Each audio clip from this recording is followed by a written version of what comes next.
بارش میں نہانا سنت ہے۔ حضرت انس رضی اللہ عنہ بیان کرتے ہیں، ہم رسول اللہ صلی اللہ علیہ وآلہ وسلم کے ساتھ تھے، ہم پر بارش برسنے لگی تو رسول اللہ صلی اللہ علیہ وآلہ وسلم نے اپنا سر اور کندھے کا کپڑا ہٹا دیا حتیٰ کہ بارش آپ کے جسم پر پڑنے لگی۔ ہم نے عرض کی، اے اللہ کے رسول، آپ نے ایسا کیوں کیا؟ آپ نے فرمایا، کیونکہ یہ ابھی ابھی اپنے رب کی طرف سے آ رہی ہے۔ نیک آدمی حشر میں کنگلا کیوں ہوگا؟ رسول اللہ صلی اللہ علیہ وآلہ وسلم نے صحابہ سے دریافت فرمایا، کیا تم جانتے ہو کہ مفلس کون ہے؟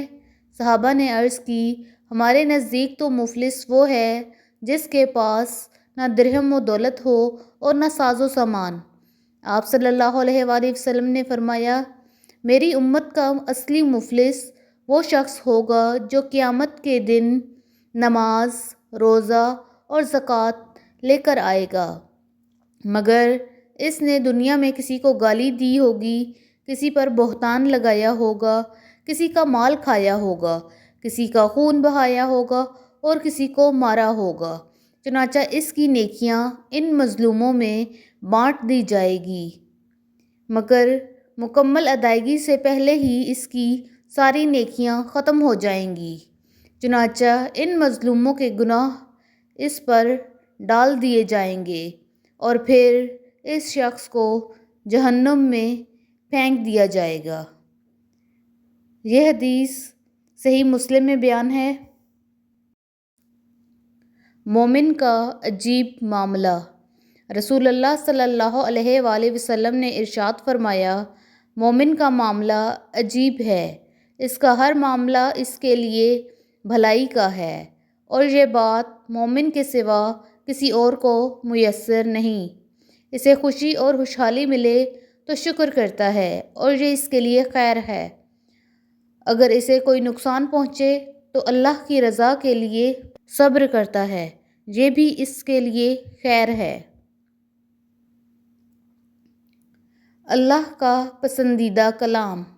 نبی صلی اللہ علیہ وآلہ وسلم ان کی عیادت کی یا انہوں نے رسول اللہ صلی اللہ علیہ وسلم کی عیادت کی تو انہوں نے عرض کیا، میرے ماں باپ آپ پر قربان، اے اللہ کے رسول صلی اللہ علیہ وآلہ وسلم، کون سا کلام اللہ کو زیادہ پسند ہے؟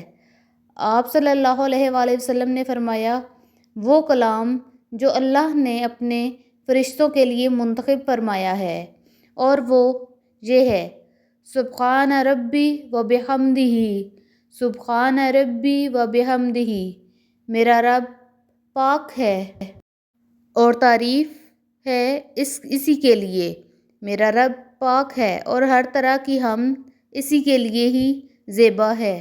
یہ حدیث جامعہ ترمذی میں بیان ہے۔